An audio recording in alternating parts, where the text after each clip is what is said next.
کہ جس طرح سے عمران خان کے اوپر قاتلانہ حملہ ہوتا ہے، جس طرح سے مارچ میں former prime minister Imran Khan کی رہائش کا زمان پارک کے باہر 24 گھنٹے تک ایک پچ بیٹل ہوتی ہے، جس طرح سے 18 مارچ کو اسلام آباد جوڈیشل کمپلیکس کے باہر ایک پچ بیٹل وہاں پہ ایک صورتحال ڈیولپ کر جاتی ہے، پنجاب اور خیبر پختونخوا کی اسمبلیوں کا ڈیزالو ہونا، معاملے کا سپریم کورٹ کے سامنے آنا، الیکشن کمیشن آف پاکستان کا مسلسل ڈیفینسو پہ جانا، گورنمنٹ آف پنجاب کا، گورننس کا، تو ایک نیریٹو جو ہے آپ کو کلیئرلی وہاں پہ جو ہے وہ ڈیولپ ہوتا نظر آتا ہے، جس میں ایک سائڈ آپ کو حق کے اوپر کھڑی نظر آتی ہے اور دوسری سائڈ آپ کو جو ہے وہ ظلم کے اوپر، باطل کے اوپر کھڑی نظر آتی ہے۔ ایک سائڈ آپ کو جو ہے وہ پازیٹیو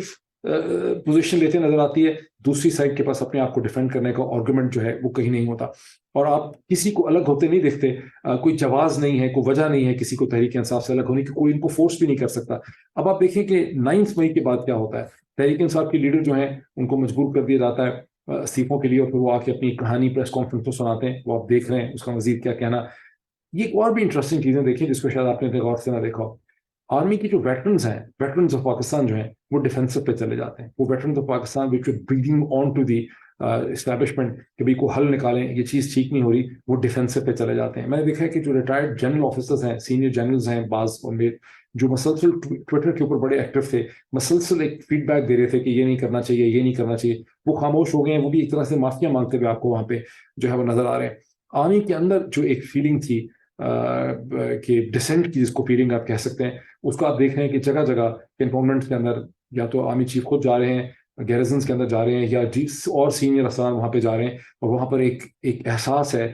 کہ ریاست کے اوپر، فوج کے اوپر جو ہے تحریک انصاف نے ایک حملہ کر دیا، اور پی ٹی آئی جو ہے اس کو مسلسل ایک وہ ڈیفینسو پہ ہے اس ساری صورتحال میں۔ صرف ایک عمران خان اس وقت واحد شخص ہے جس نے سپریم کورٹ آف پاکستان کے سامنے ایک پٹیشن بھی ڈالی ہے، اور اس پٹیشن میں عمران خان نے ایک بار پھر کہا ہے کہ 9 مئی کے واقعات جو ہیں ان کی ایک انویسٹیگیشن جو ہے وہ کروانے کی ضرورت ہے۔ یہ جو ٹرن اراؤنڈ آف نیریٹو ہے جس میں تحریک انصاف جو ہے 9 مئی سے پہلے تحریک انصاف حق کے اوپر تھی، تحریک انصاف وکٹم تھی، تحریک انصاف ڈیوڈ تھی، تحریک انصاف جو ہے اس میں برداشت تھی، اس میں استقامت تھی۔ 9 مئی کے بعد تحریک انصاف مجرم ہے، تحریک انصاف جو ہے اس نے ریاست کے اوپر حملہ کیا ہے، تحریک انصاف کے لوگ اس کو چھوڑ رہے ہیں، اس میں کانفیڈنس نہیں ہے۔ یہ سارے واقعے کو جب آپ دیکھتے ہیں تو اپنے آپ سے ایک سوال پوچھیں، ٹھنڈا سانس لیں، پانی کا گلاس پئیں، کافی پئیں، سگریٹ جلائیں،